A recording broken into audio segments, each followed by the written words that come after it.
Nakakagulat, Pia Guanyo matapang na inamin sa publiko kung sino ang nasa likod ng sindikato ng Itbulaga.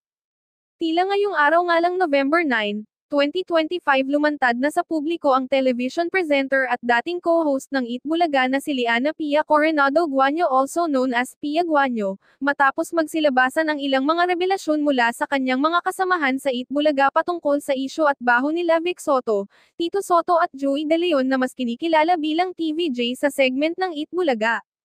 Ngunit sa kabila nito matapos ang ilang araw na pagsasalita ni Anjo Iliana sa publiko patungkol sa kanilang isyu ng TVJ ay marami ang humanga kay Anjo dahil sa tapang nito na hamanin ang matataas at tinuring niyang kaibigan sa showbiz industry na ay lahad ng mga ito ang panangakong pagtulong sa mamamayan at estudyante.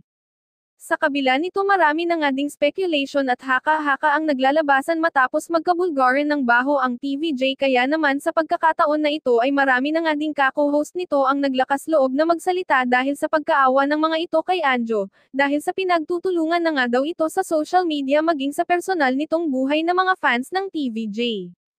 Aminado nga din si Anjo na ang tatlo nga daw ay sindikato ng Itbulaga. Dahil marami na nga daw na sumubok na mga ka-co-host nitong patulan ang mga ito.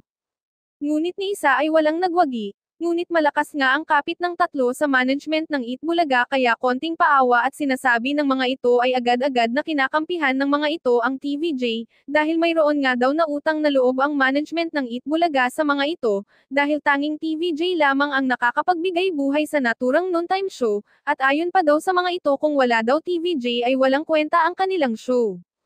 Dagdag pa ni Anjo, kung hindi nga daw nagsimula ang TVJ na sirain ang kanyang pagkatao ay hinding-hindi nga daw siya maglalabas ng kanyang statement kung siya ay walang nalalaman at tanging yun na nga lang daw ang kanyang naisip na paghihiganti sa tatlo para magkalabasan na ng baho.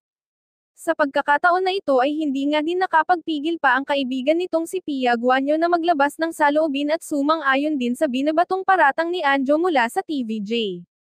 Matatanda ang taong 2021 tuluyang nilisan ni Pia Guanyo ang Itbulaga at sa biglaan nga niyang pamamaalam ay wala na nga siyang ibinahagi kung bakit mas pinili niyang iwan ang Itbulaga at mga kaibigan niya dito, at mas pinagtuunan na lang nito na magpatuloy sa trabaho sa 24 oras bilang news anchor upang ipagpatuloy ang kanyang karera. Maari nga daw sa punto na ito ay may kinalaman ang TVJ sa biglaang pag-alis ni Pia Guanyo.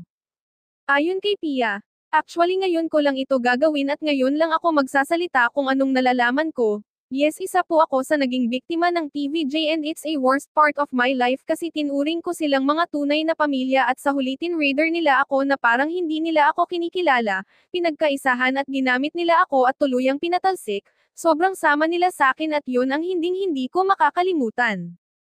Hindi ako palaaway na tao at hinding-hindi ako napatol sa mga taong patuloy akong binababa. But this time kailangan naming magkampihan dahil yun ang nararapat at kailangan nilang managot sa batas.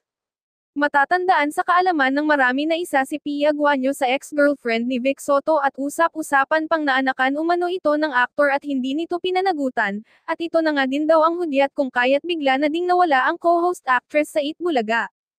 Samantala sa patuloy na pagsisiwalat ni Anjo sa publiko ay patuloy ang pagsuporta ng mga dating ka-co-host nito upang ipaglaban ang kanilang ninanais dahil alam daw nila na ang lakas ng loob ni Anjo ang siyang makakapagbigay ng hustisya at makakapagpanalo nito sa huli.